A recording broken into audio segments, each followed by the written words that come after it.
Why did no one see her? Why, after 6 months of walking these polished halls, did not a single soul look twice at the woman with the bent shoulders and downcast eyes? Though that was not her name, pushed her squeaking janitor's cart past the gleaming glass trophy cases of Academy. Morning sunlight filtered through tall arched windows, spilling gold across marble floors that had carried generations of America's elite. The school was a monument to power, its very bricks soaked in tradition and privilege. Here, the sons and daughters of senators and CEOs prepared for futures preordained. Here, the president's son walked every morning, unaware of the ghosts in the walls. Was one of those ghosts, a shadow among chandeliers, invisible in her faded blue uniform, her accent thick enough to make conversations awkward, brief, dismissive. The students barely noticed her. Faculty gave perfunctory nods. Secret Service agents guarding the president's son glanced her way only long enough to register staff, then forgot her. That was the way she wanted it. But invisibility has a price. Every night when she returned to her bare apartment miles away, she could feel the ache of being unseen, unheard, unacknowledged. She carried the weight of a dozen false lives, but this one, the immigrant widow working herself to the bone for a paycheck that barely paid rent, was heavier than most. Not because it was dangerous, but because of what it reminded her, of lives lived in silence, of truths buried in shadows. Still she observed, always. She knew the rhythm of this place better than anyone. She knew that Michael Harrison, the 15-year-old son of the President of the United States, preferred the east staircase between second and third period because the west stairwell was too crowded.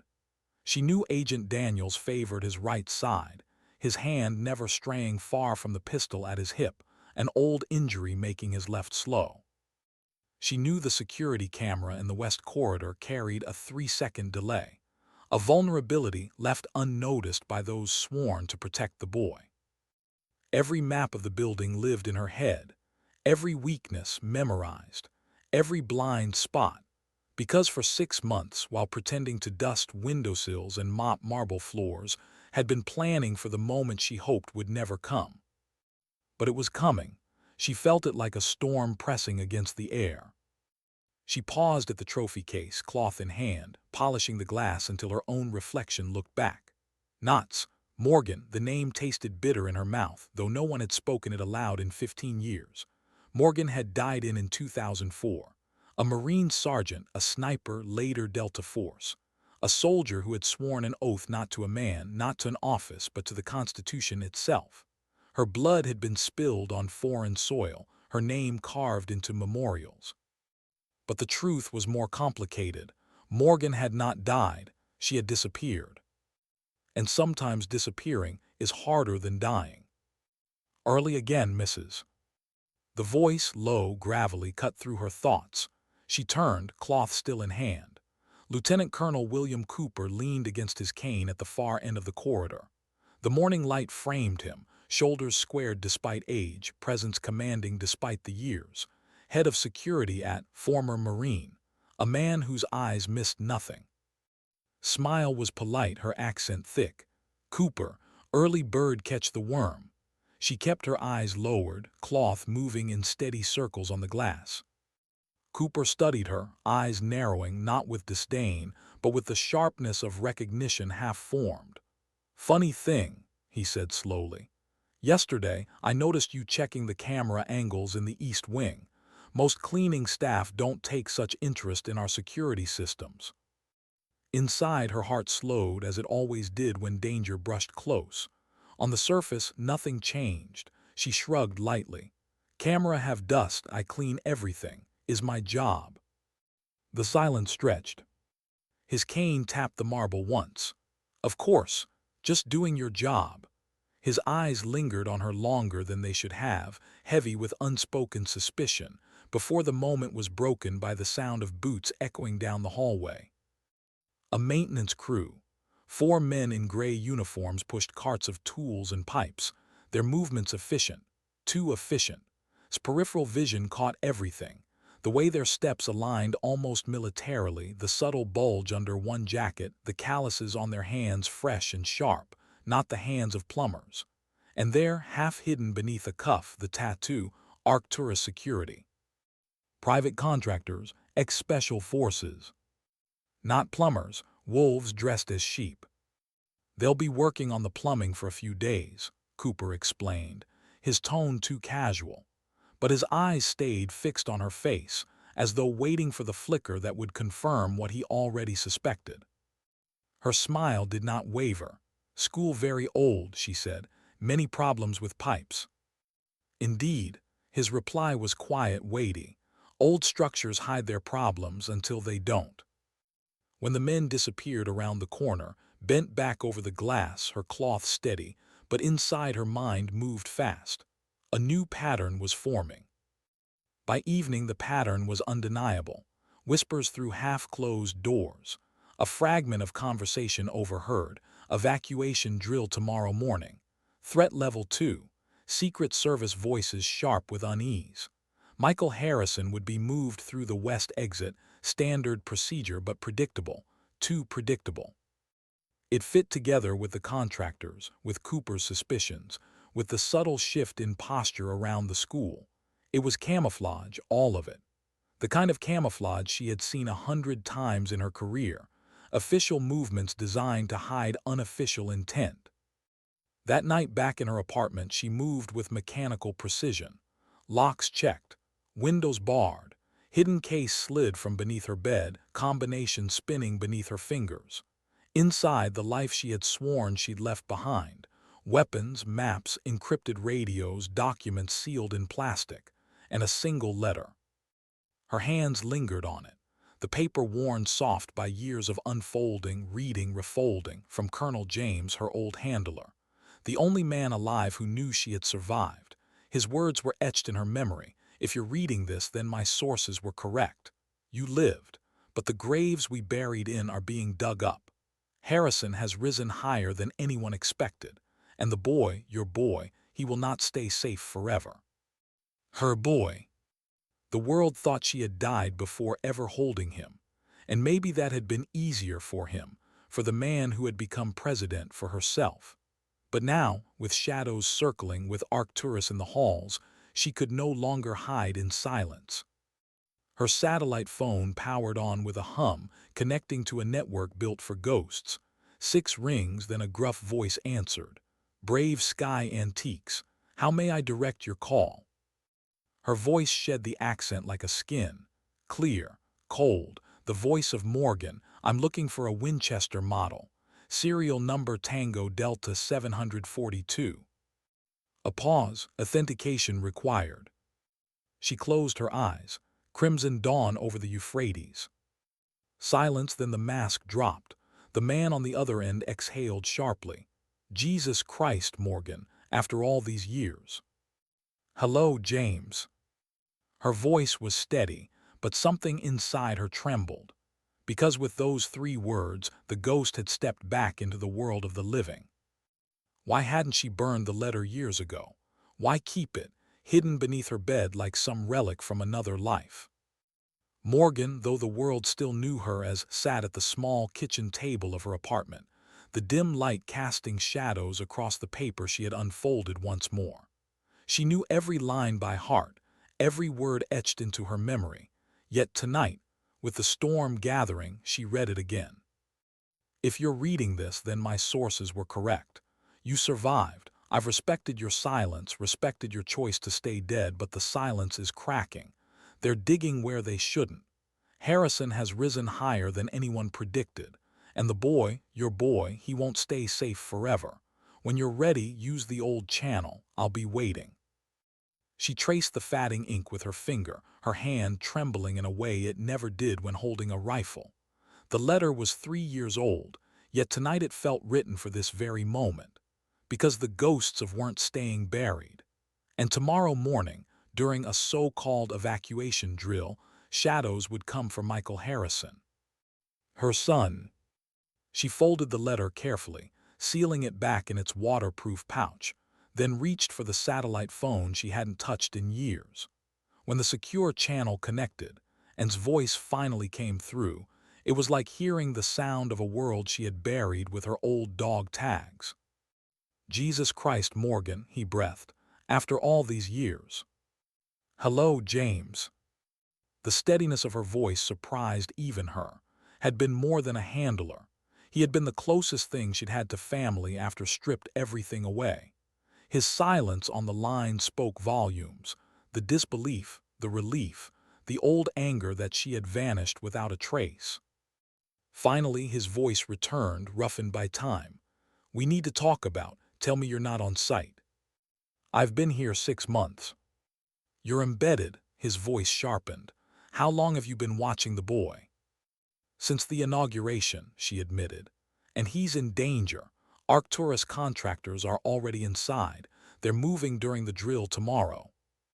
It's worse than you think, cut in, his tone grave. Raindrop isn't just about the boy, it's about Harrison.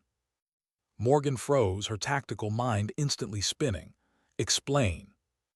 There's a faction in the intelligence community, said, that believes your Harrison, President Harrison, is a threat to national security. His peace initiative in the Middle East will gut billions from black budgets, pull private contractors out of the trough they've been feeding from for decades. They can't let it succeed. The kidnapping of the boy is a cover. The real plan is permanent. The word he didn't say hung in the silence like a noose. Assassination. Morgan leaned back in her chair, her breath steady, though her pulse hammered in her ears. Give me everything. Personnel, tactical plans, any connections to.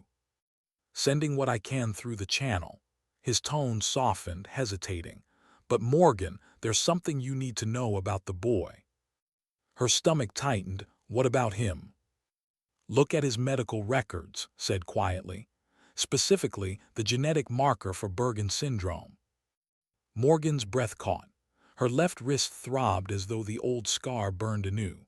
A starburst mark, rare as a comet, etched into her skin since birth.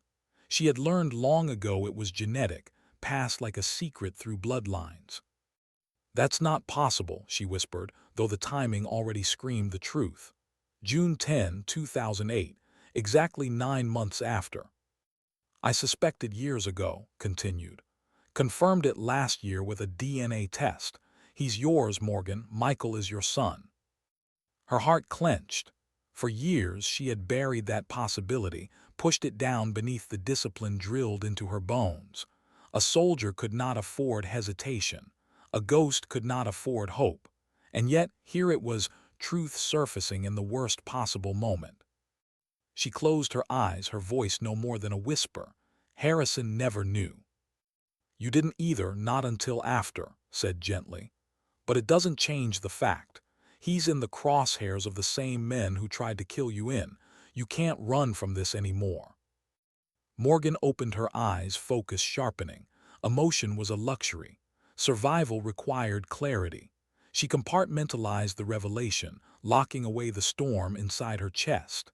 The boy was more than just her son now. He was the key to everything.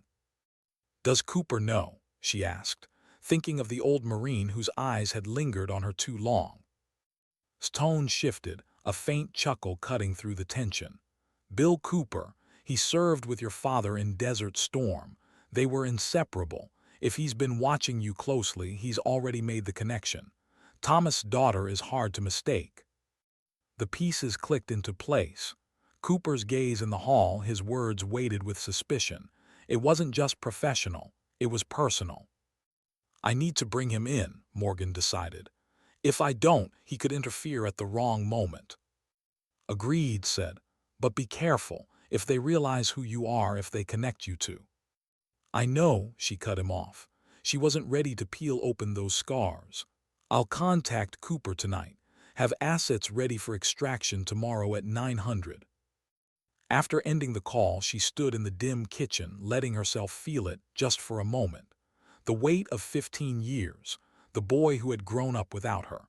The man she had loved, now president, blind to the serpent at his side. And then, like snapping a rifle bolt into place, she closed it all off. Focus, mission, survival.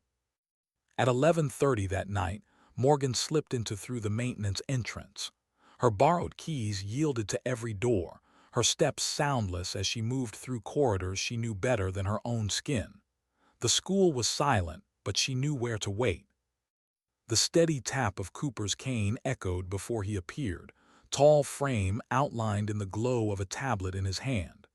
At the moment he reached for his office door, she stepped out of the shadows. "Lieutenant Colonel Cooper." His head snapped up, body turning with surprising speed, hand instinctively reaching for a weapon he didn't have. Recognition flickered across his face, followed by a resigned calm. "I knew there was something about you," he said slowly, "but I wasn't expecting a midnight confession." "This isn't a confession."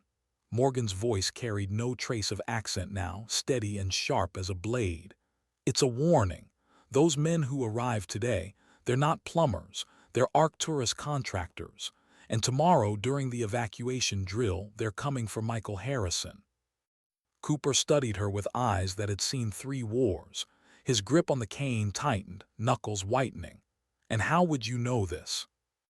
"Because I've been tracking them for 15 years, since." The name landed heavy between them.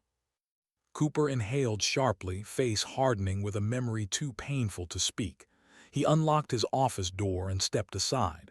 "You'd better come in. I think we have a lot to discuss." Inside, the door closed, the jammer activated. For the first time in years, Morgan spoke her true name aloud. Morgan, Marine Scout Sniper, later Delta Force, officially killed in 2004. Cooper's gaze softened, disbelief tempered by recognition. "Thomas' daughter." His voice dropped, heavy with memory. "Your father saved my life in Desert Storm. I'd know his eyes anywhere." She swallowed. For a moment the soldier in her faded and the daughter surfaced. "He spoke of you often. He said you were family." Cooper nodded, grief hidden behind stoicism. "He was proud of you, said you were the best shot he'd ever seen." A ghost of a smile touched her lips. He was being kind. No one was better than Thomas at 1,000 yards. For a fleeting moment, 2 warriors stood together in memory of the man who had bound their lives. And then, reality returned. "Why now?" Cooper asked.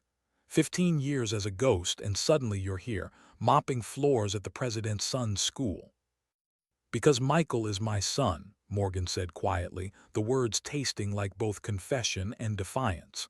"And Sentinel, the men behind Arcturus, mean to use him as a pawn. If they succeed, Harrison won't survive the fallout." Cooper stared at her, the soldier's mask cracking. "Jesus Christ," he whispered. The clock on his desk ticked loudly in the silence. Morgan leaned forward, her voice steady, resolute. "Tomorrow, everything changes." "How do you tell a man that the ground he stands on has been rotting for 15 years? Morgan stood across from Cooper in his dimly lit office, the signal jammer's soft hum filling the silence. For a moment, the old Marine just stared at her as if seeing a ghost. In a way, he was. She had been dead to the world for a decade and a half, and yet here she was, breathing, armed, and carrying secrets heavy enough to fracture nations. "Michael is my son," she had said, and Cooper hadn't moved since. Now, slowly, he set his cane aside and lowered himself into the chair behind his desk, his body heavy with memory. "Do you have any idea what you've just told me?" Her voice was calm, but it carried the sharpness of someone who had walked through fire. "I know exactly what I've told you, and I know the kind of men we're up against. Sentinel isn't just a contractor's network. There's something older, something worse." Cooper leaned back, studying her with narrowed eyes. "You'd better explain." She did. She told him of how her team had gone in expecting to rescue hostages, only to discover a hidden black site. She described the laboratory, pathogens being engineered to target ethnic groups, research that violated every law, every treaty, every shred of human decency. She told him of the order that came down, the air strike, meant to silence what they had found. Of how her team had been obliterated in the blast, how she alone had crawled out of the rubble, broken but alive. Sentinel had operatives embedded everywhere, Morgan said, her voice tight. They made sure the truth never left that desert. My death gave them what they needed. Silence. No witnesses, just a footnote in a chaotic war. Cooper's expression hardened, but there was no disbelief in his eyes. He had seen enough in his career to recognize the ring of truth when it cut this deep. "Who gave the order?" he asked. "Victor Matt." The name landed like a round, chambered into a rifle. Cooper exhaled slowly. "The President's National Security Advisor." "The same," Morgan confirmed. Her eyes did not waver. "He was Colonel Matt then, Harrison's mentor, his closest advisor. And now, 15 years later, he's in the perfect position to finish what he started. Only this time the stakes are higher. Peace in the Middle East doesn't just threaten contracts, it threatens the empire Sentinel built in the shadows." Cooper rubbed his jaw, his weathered hand trembling slightly. "You're telling me the man sitting at the president's right hand is the same one who tried to bury you alive, and now he's using the boy, your boy, as cover to get to Harrison?" Morgan nodded. "They'll use the chaos of a kidnapping to mask an assassination attempt, and by the time the smoke clears, they'll control the narrative. Terrorists, extremists, a grieving president too broken to continue his peace initiative." The silence in the office thickened. Outside, the campus was quiet, unaware of the storm already crawling through its veins. Finally, Cooper spoke. "Why not go straight to Harrison? Tell him yourself." Morgan hesitated, her throat tightening. "Because the man who ordered that strike is the man Harrison trusts most. How do I tell him our son is in danger when his closest confidant is the one pulling the trigger?"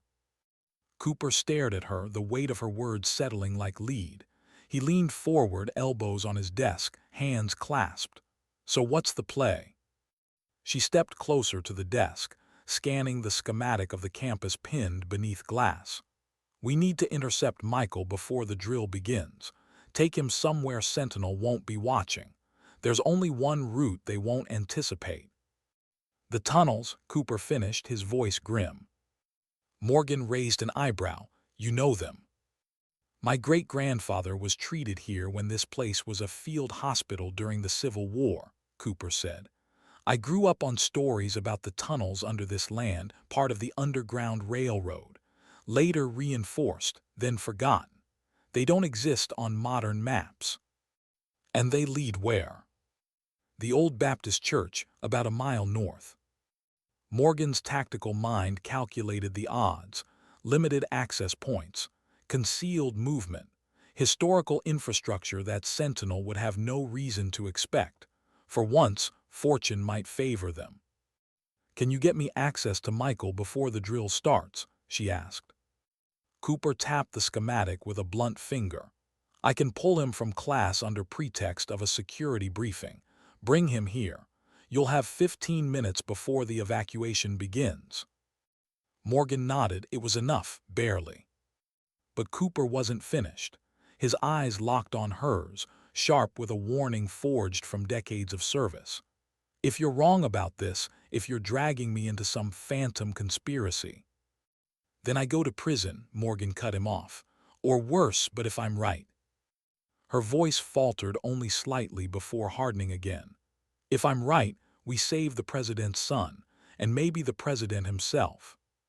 The old Marine studied her in silence, then finally reached into his desk drawer and slid a key across the table. "Maintenance closet, old chapel. It'll take you into the tunnels. Be there by 800. She paused, the key cold in her hand. "If this goes sideways, the boy's life comes first. Not your revenge, not your ghosts, his life." Morgan's gaze sharpened. "I know my priorities." But when she left his office, slipping back into the silent halls, her chest ached with the truth she hadn't spoken aloud. Priorities were simple on paper, but what happens when your mission is your son? As she crossed the dark campus, the night air sharp with early spring chill, Morgan felt the weight of the decision settle over her. For 15 years she had been a ghost, a shadow moving from city to city, identity to identity, always watching from a distance, never daring to step too close. Tomorrow, that distance would end. Tomorrow, her son would see her not as a ghost but as flesh and blood. and she didn't know which was more dangerous for him or for her. She paused at the edge of the school grounds, looking back once at the red brick towers silhouetted against the moonlight. For a heartbeat, memory pulled her under. The face of her father in uniform, smiling at her graduation from sniper school. The dust-choked streets of her team's last laughter before everything turned to fire. Harrison's hand on hers, warm and fleeting, before orders pulled them apart. The ghosts pressed close, whispering, and she whispered back a vow carried on the night air. Tomorrow I come back, tomorrow I fight. And with that, Morgan, once a name etched in stone, now a ghost reborn, slipped into the darkness, the key to the tunnels burning hot in her pocket. Why was his voice so familiar? Morgan pressed her ear to the storage closet door, listening to the murmur of conversation beyond. A boy's voice, sharp with the impatience only teenagers carried. I don't understand why I need some special security briefing. Nobody else is being pulled out of class. That's the point, Michael, Cooper replied, his tone firm but calm. Protocols are protocols. You're the president's son. That makes you different whether you like it or not. Michael. For 15 years she had whispered his name only in silence, careful never to let it cross her lips when someone else could hear. Now it was right there, muffled by a few inches of wood and air. Her son's voice. Lower than she had imagined, steadier too. Harrison's tone lingered in it, tempered with a curiosity that felt achingly familiar. She checked her watch, 8:01. Cooper had kept his word, it was time. Morgan slid the mirror under the closet door, her movements precise, controlled, the way they had been trained to be. The reflection revealed the office, Cooper behind his desk, posture rigid, and the boy, Michael, slouched in the chair opposite, one hand tapping restlessly against the armrest. He looked older than she'd imagined, taller. His hair carried Harrison's chestnut tone, but his jawline, that was blood, her father's blood. He was a picture of two worlds she had believed could never meet. Her chest tightened, a knot of longing and guilt coiling in her ribs. 15 years of absence collapsed into this single breath. She opened the door. Michael turned, frown sharpening into suspicion. The janitor uniform was gone. She wore black tactical gear, boots soft on the carpet, a holstered at her side. Nothing about her said cleaner now. Everything about her said soldier. "Who the hell are you?" he demanded. Cooper rose from his desk, nodding once in grim acknowledgement. He crossed to the door, locking it, then activated the jammer. The room sealed itself in silence. "This," he said, gesturing toward Morgan, "is someone you're going to want to listen to very carefully." Michael's eyes narrowed, sharp as his father's when suspicion took hold. "What's going on?" Morgan's throat constricted. How do you tell a boy who you are when you've already let him grow up without you? She steadied herself, soldier's calm settling over trembling heart.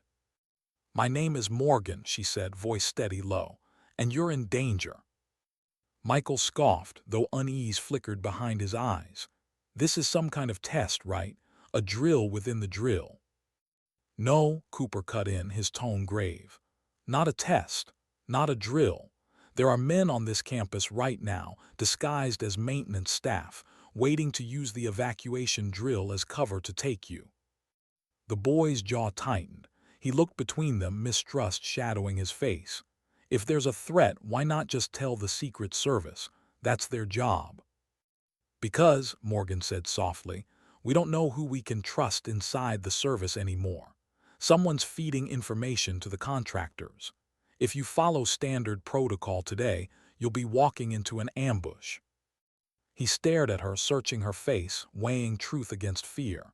"Why should I believe you? I don't even know you." Morgan exhaled slowly. This was the moment, the risk she couldn't avoid. She rolled up her sleeve. Her wrist was bare, the pale skin marked with a shaped birthmark, jagged and rare, Bergen syndrome. She saw his eyes widen instantly, his own hand flying to his wrist, as if protecting the same mark hidden beneath his cuff. "How?" His voice faltered, cracking under disbelief. "How do you know that?" Because, she whispered, lowering her arm so he could see the match, I carry it too. The silence that followed was unlike any silence she had ever known. It wasn't the silence of combat, tense with the waiting of bullets. It wasn't the silence of shadows, stalking targets in foreign streets. It was the silence of truth laid bare. Michael's face paled, his eyes locked on her wrist, then back to her face. That's not possible. I wish it weren't, she admitted, but it's true. He shook his head, voice rising. Who are you really? Her lips parted. The words felt heavy, jagged, breaking something inside her as they came. I'm your mother. The boy froze, disbelief and denial warring in his gaze. He stared at her as though she had spoken a language not meant for human ears. His lips parted, but no sound came. Before any of them could speak further, Cooper's secure phone buzzed on the desk. He checked the message, eyes narrowing. They've moved the drill forward, he said. It starts in 5 minutes, not 15. Morgan's head snapped up. No time, we need to move now. Michael's breath came sharp and shallow. He was still staring at her, the revelation spinning in his mind, impossible to reconcile with the woman standing before him. This doesn't make sense. I'll explain everything, she promised. But not here, not now. Right now, the only thing that matters is getting you out alive. The boy's eyes searched hers. For a moment she saw Harrison in him, the way he studied her, the way he tested truth against instinct. Finally, his shoulders straightened, his voice dropping. What do you need me to do? Morgan felt something fracture inside her, a break she hadn't realized had been waiting for this very moment. He trusted her. Despite everything, he trusted her. Follow me, she said, her voice resolute. Into the tunnels. Cooper opened a drawer, retrieving an old revolver. I'll create a diversion, draw some of them off, meet you at the church extraction point. Bill, Morgan began, but he cut her off with a half-smile. These aren't amateurs, she warned. Neither am I, he replied. Get the boy out, that's your mission now. Morgan nodded once, then she turned to Michael.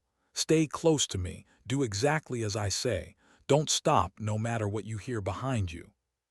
His throat bobbed as he swallowed, but he nodded, eyes wide yet steady.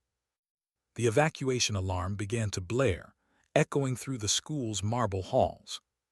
Their time was up. Morgan pulled open the storage closet door and guided Michael inside.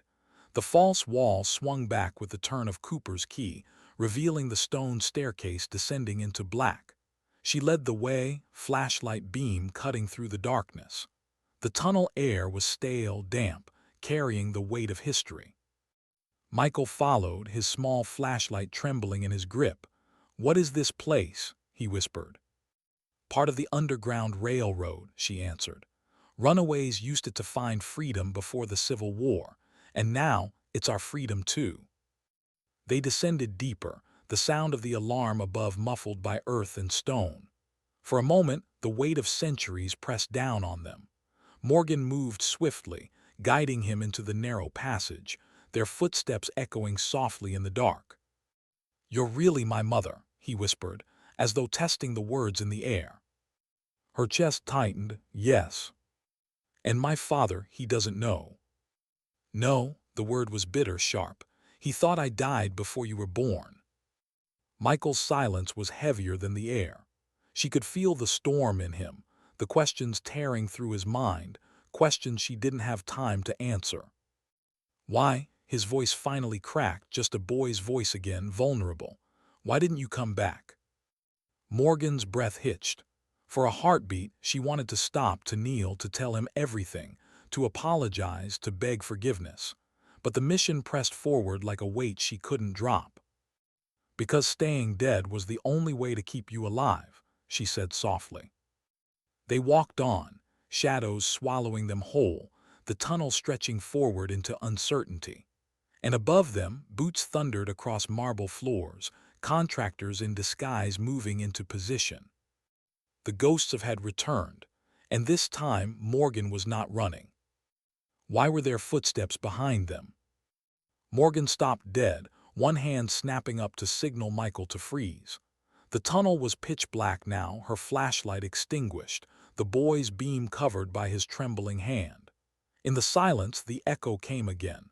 Measured, deliberate, the cadence of trained men sweeping a confined space. "They found the tunnel," Michael whispered, his voice tight with fear. "Stay quiet." Her words were calm, but every nerve in her body sharpened. She had hoped the passage would buy them time. Instead, someone had read the same map she had. Either Cooper had been compromised, or Sentinel's reach was deeper than she wanted to believe. Morgan drew her, sliding the suppressor into place with a soft click. She leaned close to Michael, her voice no louder than a breath. "When I move, you move. If I tell you to run, you don't hesitate. Understand?" His nod was sharp, though his eyes betrayed the storm within him. The footsteps grew louder, closer. She felt the walls of the tunnel tighten around her, the weight of history pressing in. The same stones that once carried the footfalls of runaways now bearing the tread of predators. A shadow moved ahead, another behind. They were boxed in. Morgan's hand brushed Michael's shoulder, a silent command. Then she stepped into the open. 3 shots, controlled, precise. The first round clipped a man's knee, dropping him with a muffled cry. The second struck another's shoulder, his weapon clattering to the ground. The third grazed a temple, sending a shadow spinning against the wall. None were fatal. She hadn't fired to kill. She fired to break their advance. "Go," she hissed, shoving Michael forward. The boy sprinted, his breath ragged, flashlight beam bouncing wildly across the tunnel walls. Behind them, shouts erupted, boots pounding, men recovering, regrouping.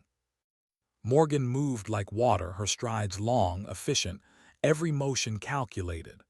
The tunnel forked, and she steered Michael right, toward the faint slope she knew led to the church exit. But shadows materialized ahead, 2 more operatives, rifles raised. Morgan didn't break stride. She launched forward, a blur of trained violence. The first man tried to shoulder his weapon, but her hand snapped it sideways. The suppressor pressed under his jaw. 1 shot. He collapsed without a sound. The second swung a fist, bigger, stronger, but slower. She ducked under it, drove her knee into his gut, then an elbow into his temple. He fell like stone, his flashlight rolling across the floor, scattering wild light against the walls. The entire exchange lasted less than 5 seconds. Michael froze, staring wide-eyed at the man crumpled at his mother's feet. The janitor he thought he knew had vanished completely, replaced by a force of precision and violence he could hardly comprehend. "Keep moving," Morgan ordered, voice sharp. He obeyed, but his voice cracked as he whispered, What are you?" Her chest ached, but she didn't look back. "I'm your mother." They pressed forward, the tunnel climbing now, the air fresher, tinged with faint daylight filtering down through cracks in the stone. Above, faint voices carried, distant, muted. They were close. Her secure phone buzzed once at her hip. She checked the screen as they jogged. Extraction team in position at church. Be advised, Arcturus secondary team deployed. Her jaw tight, was waiting, but so were the wolves. "Almost there," she told Michael. "Stay close." The boy's face was pale, but his steps matched hers. He was holding together, holding onto something deeper than fear, stubbornness maybe, Harrison's blood. The tunnel began to ascend sharply, ending at a rusted ladder. Morgan climbed first, easing the trapdoor open with practiced caution.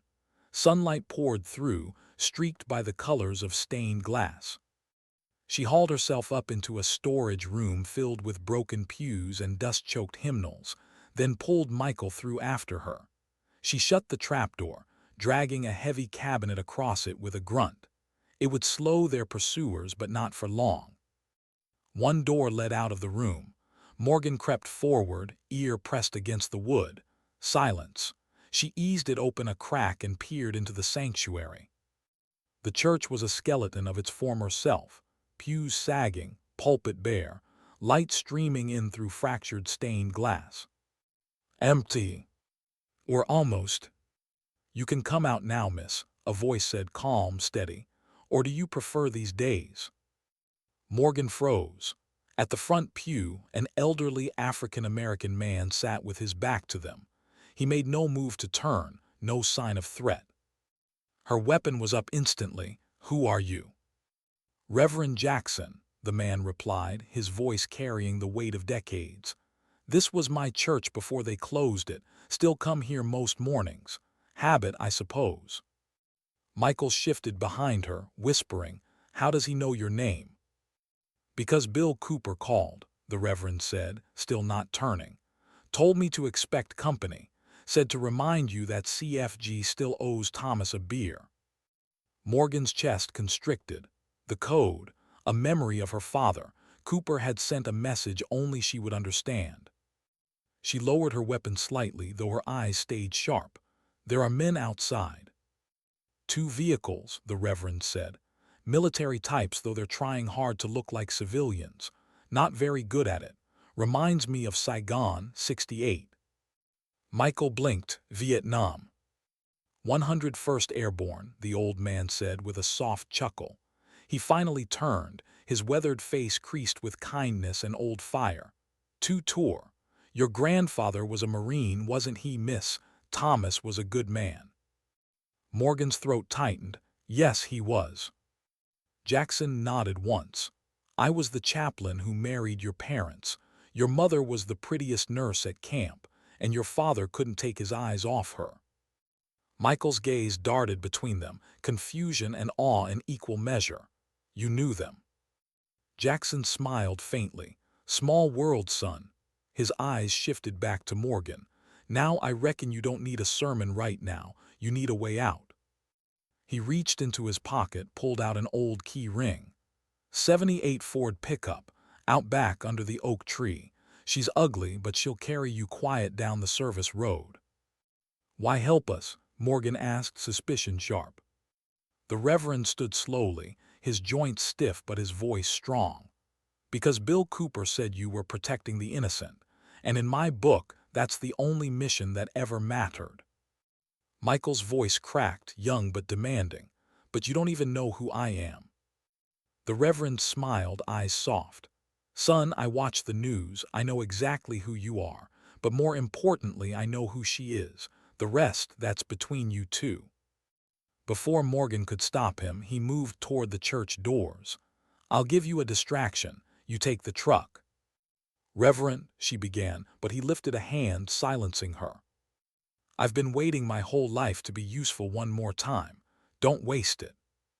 And with that, he pushed open the doors and strode into the sunlight, his voice rising in a booming sermon as if to an unseen congregation.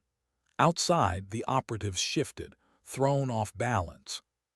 Morgan turned to Michael. "We move now." They slipped out the back, through the vestry, onto an overgrown path. And there, just as Jackson had promised under the massive oak, sat a battered blue Ford. As she slid the key into the ignition, gunfire cracked outside, the operatives realizing too late that the preacher was unarmed. The engine rumbled to life. Morgan pressed the accelerator, guiding the truck down the service road, away from the church, away from the trap. But freedom is never that simple. They rounded a bend, and there it was, two black SUVs blocking the road, men in tactical gear forming a barricade. "Hold on," Morgan said. Her hands gripped the wheel, eyes narrowing. The boy ducked as she slammed the accelerator, the old truck roaring like a beast awakened. At the last second, she wrenched the wheel, sending them off-road, down into a drainage ditch and up a steep embankment. Bullets pinged off the metal as the truck bounced violently, careening through the gap in the trees. Michael clutched the seat, his face pale, his voice cracking. "Where did you learn to drive like that?" "Marine Corps Advanced Driving Course," Morgan said through clenched teeth. "Though your grandfather taught me the tricks off-road. He used to race rally cars before he enlisted." The truck roared back onto a narrow country lane. Behind them, the roadblocks scrambled, but the woods swallowed them whole. Michael's chest heaved, his voice trembled but steadied as he spoke. Are you really my mother? The question was direct, unflinching, the one she had feared since the moment she stepped into his world. Her grip on the wheel tightened. 15 years of silence weighed on her like lead.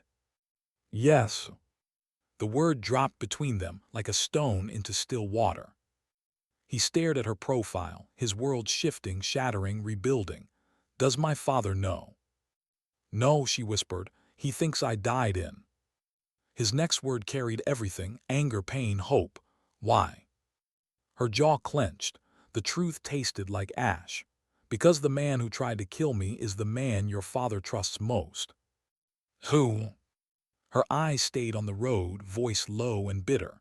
General Victor Matt, your father's closest advisor. Michael's breath caught, his eyes wide with disbelief. Uncle. And in that moment, Morgan knew the fight had only just begun. Why did the feel more like a tomb?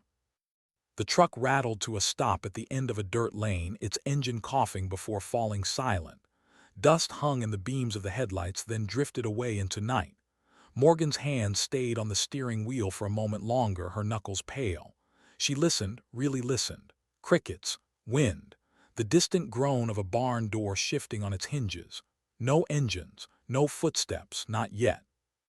Michael sat stiff in the passenger seat, arms crossed tight across his chest.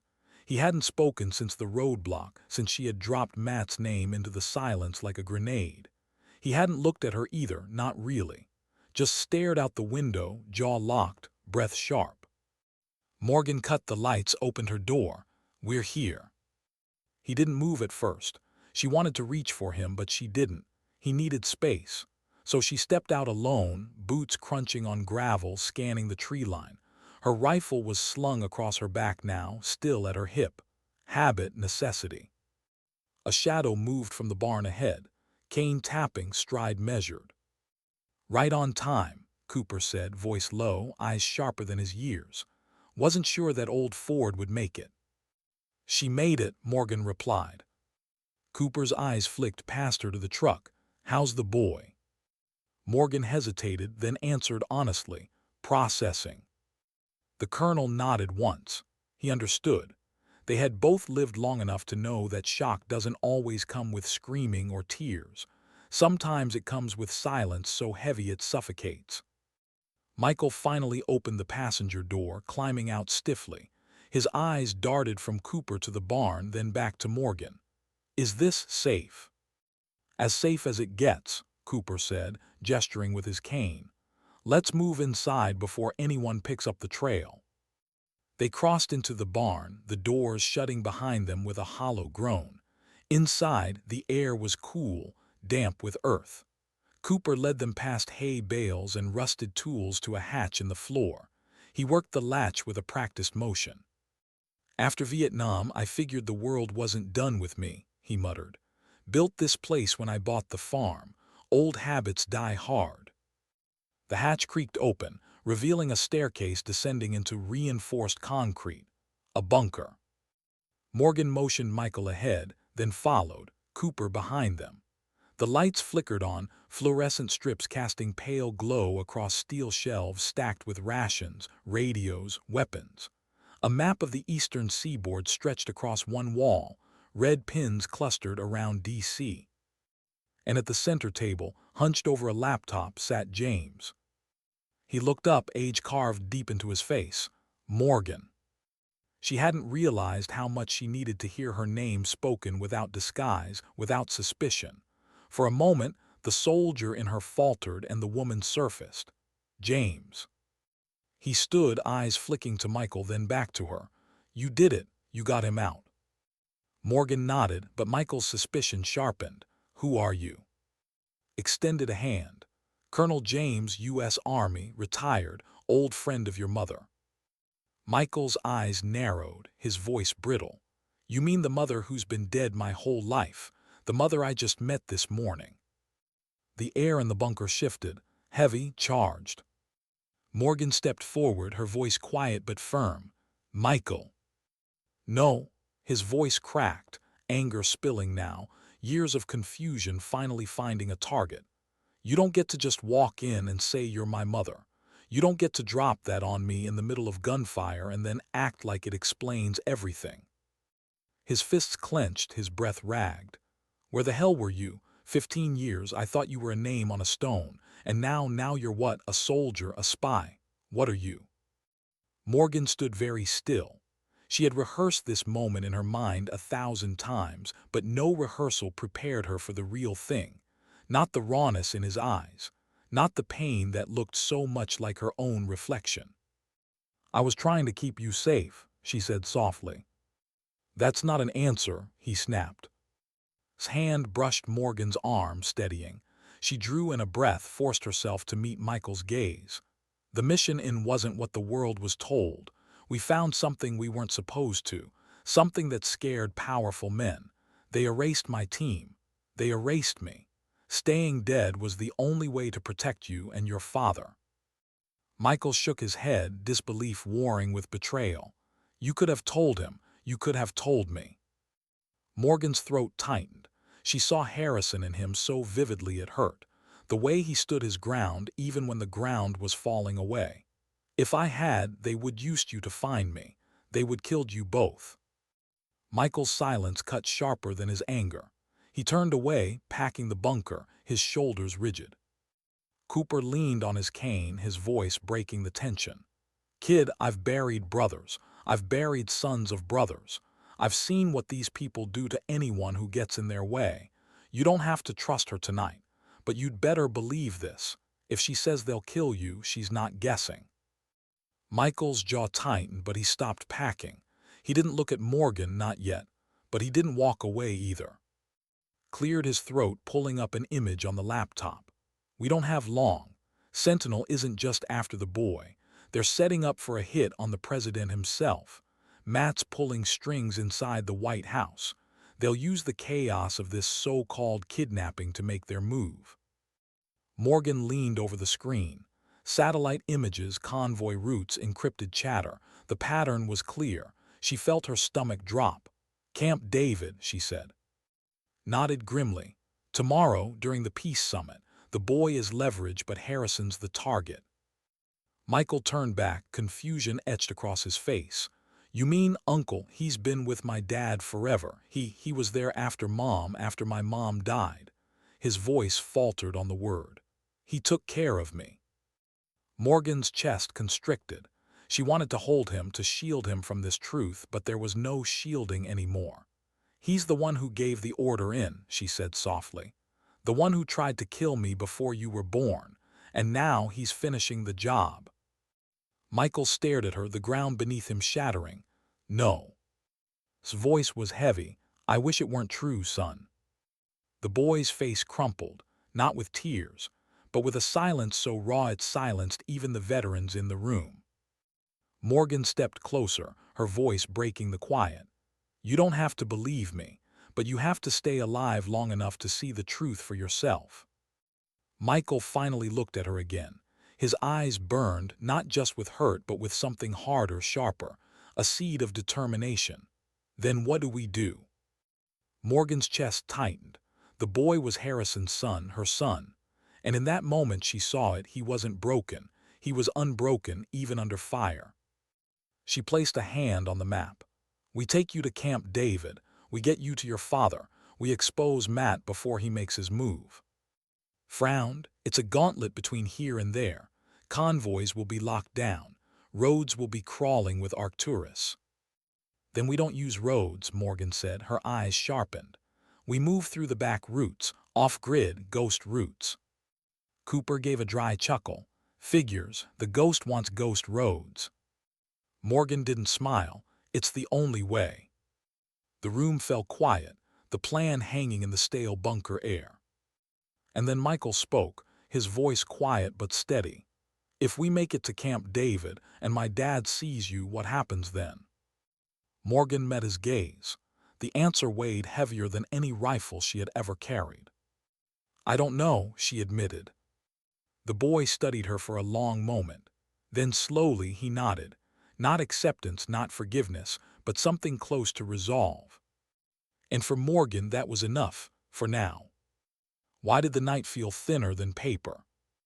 Morgan drove with the headlights off, the world ahead illuminated only by moonlight silvering the trees. Every bump in the dirt road rattled the truck's old frame. She kept her hands steady on the wheel, but her mind worked like a rifle scope, scanning, anticipating, calculating angles of danger.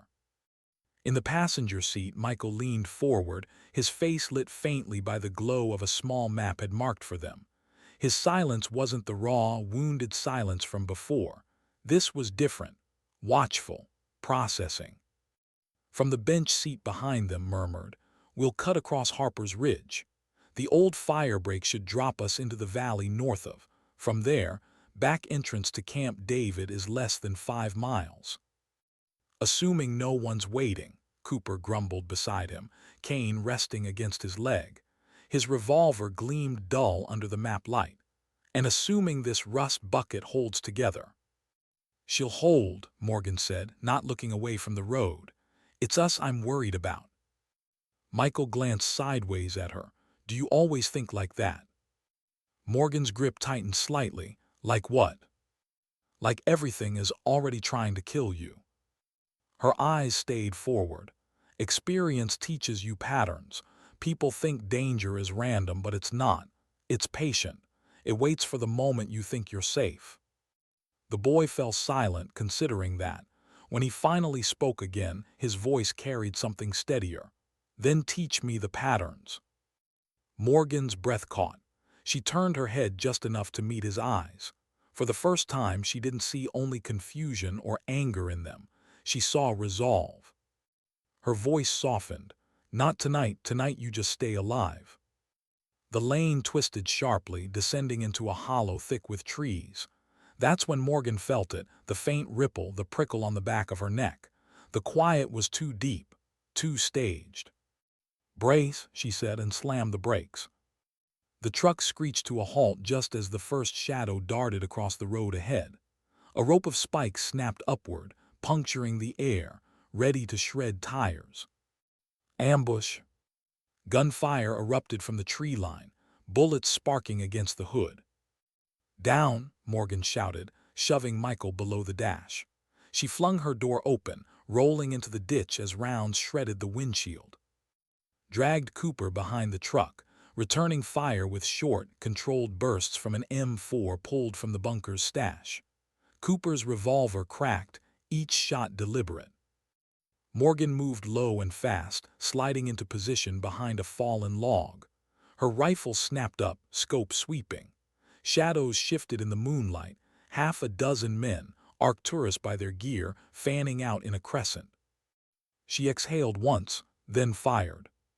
One down, two. The firefight ignited the woods in sound and fury. Leaves tore under gunfire, branches snapped, dirt spat up where rounds struck too close. "Mom," Michael's voice, sharp with fear, cut through the chaos. The word froze her for a heartbeat. Not janitor, not soldier, not stranger, Mom. Her focus snapped sharper. She sighted another man, squeezed the trigger. He dropped. But more shadows poured from the ridge, a dozen at least. They were being funneled, forced into a kill zone. "Too many," barked. "We need to move." Morgan's mind raced. Retreat paths, cover angles. The truck was done, the windshield spiderweb, tires half shredded already. They couldn't hold ground. "We go uphill," she snapped. "Into the ridge, move now." She grabbed Michael's arm, pulling him from the cab. His legs stumbled, but he kept pace as she drove them into the underbrush. Cooper and covered their rear, muzzle flashes lighting the night in brief, violent bursts. Bullets tore past them, hot air snapping at their skin. Michael gasped, ducking low, but Morgan pushed him forward, every instinct screaming to shield him with her own body. They crested the ridge, lungs burning, and spilled into a clearing lit by fractured moonlight. For a moment, silence, only their ragged breathing. Then a voice boomed from below, amplified, cold. "You can't outrun this. Hand over the boy and you walk away." Michael froze, eyes wide, his voice cracked. "They know your name." "They've always known," she said, pulling him closer. The voice came again, deliberate, calm. "15 years, Morgan. 15 years of hiding. You've done well. But you're not a ghost anymore. You're a liability." Cursed under his breath, "Matt's dogs." Morgan steadied her breath, scanning the tree line. The operatives weren't charging. Not yet. They wanted pressure, wanted her rattled. She leaned close to Michael. "Listen to me. They'll say anything to make you doubt. Don't listen." His whisper shook. "But what if?" "Don't listen," she cut him off fierce. Gunfire erupted again, closer now. Fired back, pulling them toward another slope that wound deeper into the hills. Morgan shoved Michael ahead. "Run." They plunged into darkness again, the woods swallowing them whole. Roots clawed at their boots, branches whipped their faces. Behind, voices shouted, coordinated, closing. Michael stumbled, caught himself, kept running. His breath ragged, but he didn't quit. Morgan stayed just behind him, every sense burning, listening for pursuit, watching for muzzle flashes, guiding him through the chaos like a thread through a needle. At last they burst into another clearing, this one quiet, empty. The stars hung wide above, and for a fleeting heartbeat, it felt like freedom. Then Michael collapsed to his knees, gasping, I can't." Morgan dropped beside him, gripping his shoulders. "You can, you will." His eyes filled, frustration spilling with exhaustion. "I'm not like you." Her chest ached. She brushed damp hair from his forehead, her voice breaking into gentleness she rarely allowed herself. "No, you're not like me. You're better, stronger. You just don't know it yet." He stared at her, trembling, his voice cracking. "I thought you were dead." "I was," she whispered, "in every way that mattered until tonight." For a long moment, they just breathed together, the sounds of pursuit fading in the distance. Cooper and emerged from the trees, both moving slower, both carrying new lines of fatigue. Knelt, checking the map with his flashlight cupped in his hand. 2 more miles, back trails only. We can still make Camp David before dawn." Morgan nodded, pulling Michael to his feet. His legs shook, but he stood, and when she let go, he didn't fall. "Then we move," she said. They set out again, a broken band under fractured stars. But in the woods behind them, Sentinel tightened its net, and at Camp David, the real trap was already waiting. Why did the air at Camp David feel like it was holding its breath? The convoy lights shimmered faintly through the trees as Morgan crouched in the brush, watching.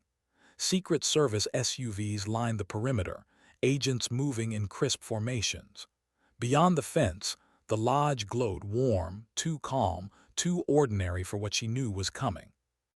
Michael knelt beside her, his face streaked with sweat and dirt. He held his silence, but his eyes flicked constantly, scanning, nervous, sharp. He wasn't the same boy she'd pulled from a school chair less than 24 hours ago. The fear was still there, yes, but something else had taken root. Resolve. Whispered behind them, "Service won't let us waltz in. They're under Matt's chain. We'll be flagged the second we breach." "Then we don't breach," Morgan said. Her eyes stayed locked on the lodge. "We thread the needle, ghost our way in. Once Harrison sees Michael with me, there's no narrative Matt can spin fast enough." Cooper adjusted his revolver, grim. "You think the president's going to believe a dead woman walking into his summit?" Morgan didn't answer. She didn't have to. The truth wasn't about belief, it was about presence. She wasn't coming here to argue, she was coming to stand. They moved low through the trees, shadows weaving with shadows. The back perimeter was lighter, fewer eyes, fewer rifles. Still dangerous, still alive with sensors. Morgan tapped shoulder, pointing to a maintenance shed against the fence. He nodded, moving ahead to cut the lock with a small bolt cutter. The door swung open, revealing service uniforms, tools, a coil of fencing wire. Perfect. Minutes later, they stepped through a patched gap in the fence, dressed like grounds crew. Morgan kept Michael's head down, the brim of his cap shadowing his face. They moved quickly, quietly toward the lodge. Inside, the air was warm, faintly scented with cedar smoke. The hallways gleamed under soft light. Morgan's boots made no sound on the polished wood. At the far end of the corridor, voices carried. One she knew instantly. Harrison. Her chest tightened, 1,000 memories surging all at once. Laughter in desert tents, whispered promises before missions, the warmth of his hand before it all fell apart. And then another voice, cold, familiar. Matt. The security detail is doubled, Mr. President, he was saying, smooth as glass. No movement in or out without my clearance. Morgan's jaw clenched.